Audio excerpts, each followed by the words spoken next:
The president rallied supporters in Louisiana Wednesday night. He was campaigning for the Republican candidate in the state's gubernatorial race. The runoff election is between incumbent Democratic Governor John Bel Edwards and his GOP challenger, Eddie Rispone.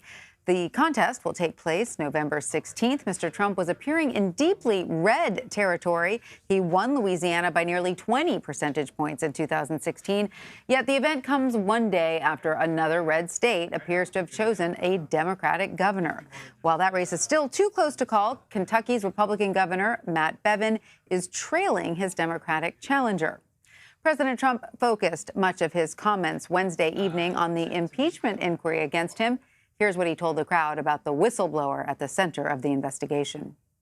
But the whistleblower came out with this horrible statement about this call. So I really had no choice. I said immediately, talk about transparency. I said, release it immediately. And then the whistleblower saw it, and Shifty Schiff saw it, who's a total crook. Schiff saw it, Pelosi saw it, and they said, we got a problem. We don't want to have anything to do with the whistleblower anymore. And the whistleblower disappeared. You know who else disappeared? The second whistleblower. And you know who else disappeared? The informer to the whistleblower, if there was such a person, which I doubt. Weijia Jiang was there in Monroe, Louisiana for the rally, and she filed this report. Well, President Trump came here to Monroe, Louisiana to stump for the Republican candidate for governor. That's Eddie Rispone, who in many ways has a similar playbook as then candidate Trump did in 2016. He is a businessman who is promising to make the economy here even better, saying he has the experience to do that, and he's trying to unseat the Democratic incumbent. But the timing of this is pretty critical because it comes after President Trump went to Kentucky for the very same reason. He was there trying to drum up support for the Republican candidate for governor. Of course, that election was yesterday, and so far that candidate refuses to concede. That is Matt Bevin, even though he has more than 5,000 votes less than the Democrat there, and that is Andy Beshear. And so we're watching that play out. Beshear has already claimed victory while Bevin refuses to concede. And that really is sort of the backdrop of what the president is trying to do here, because he acknowledges that in many ways he plays a part in this.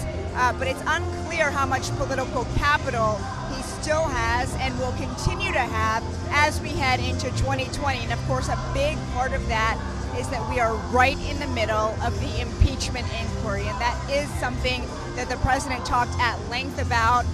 He focused on the process, he focused on the whistleblower and the whistleblower's attorney. In fact, he read a couple tweets from that attorney from 2017 in which Mark Zaid actually posted that the coup has started, and he mentions impeachment in a few other messages, and that's why the president tonight claimed that for years this man has been staging a coup against him and has been wanting to take him down. And so he had a little bit of help.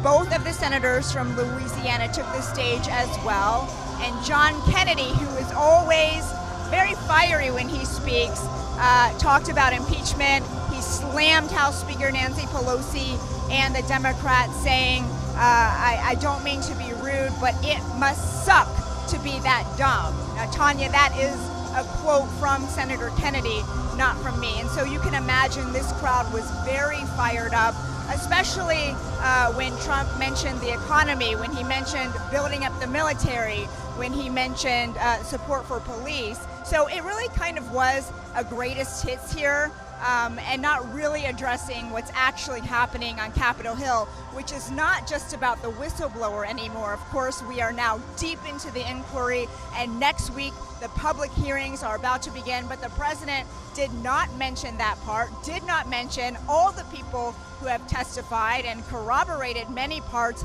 of what's in that whistleblower complaint. And so we should also mention that while he was on his way here from the White House, Mr. Trump did not stop to talk to reporters because, of course, we learned a lot today about those public hearings, and he probably anticipated many questions about that. And again, he did not bring that up here.